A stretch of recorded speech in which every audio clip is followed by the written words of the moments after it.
नमस्कार। Kalikot Karnali news channel र राष्ट्रिय कृषि क्रान्ति अभियान र राष्ट्रिय आर्थिक क्रान्ति अभियान कार्यक्रम निरन्तर कार्यक्रममा यहाँहरूलाई स्वागत छ। जुन देशको आर्थिक अर्थतन्त्रलाई सुधार गर्नका लागि र देश परिवर्तन गर्नका लागि हरेक ठाउँबाट हरेक युवाहरू, हरेक विद्यार्थीहरू, हरेक किसानहरू, हरेक मजदुरहरू, हरेक कर्मचारीहरू यसमा आबद्ध भएर जोडिन र यसलाई सफल बनाउनका लागि सबैजना जोडिन जरुरी छ। मैले यो भन्दा पहिला पनि भन्दै आएको छु, जुन देशको अर्थतन्त्र छ, जुन देशको मेन समस्या छ, उत्पादन, आर्थिक, उद्योगका समस्याहरू छन्।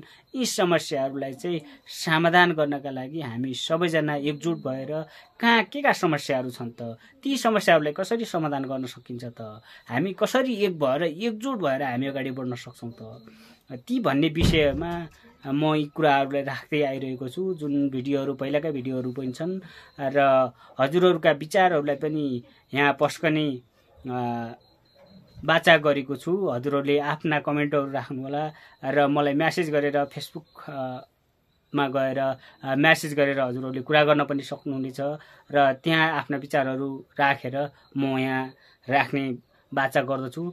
त्यसकारण हरेक युवाहरू, हरेक किसानहरू, हरेक विद्यार्थी, हरेक कर्मचारीहरूलाई चाहिँ एक गोलबद्ध बनाएर अगाडि बढ्नका लागि अनुरोध गर्न चाहन्छु। जुन अहिले भ्रष्टाचारका मुद्दाहरू लगायत हरेक कुराहरूमा समस्या छ, त्यसकारण ती समस्याहरूलाई चाहिँ समाधान गर्नका लागि एकमात्र अभियान राष्ट्रिय कृषि क्रान्ति अभियान र राष्ट्रिय आर्थिक क्रान्ति अभियान र राष्ट्रिय उद्योग क्रान्ति अभियान कार्यक्रम निरन्तर कार्यक्रम जस्तै हाम्रो हर्क साम्पाङजीले चाहिँ धरानबाट सुरु गर्नुभएको छ।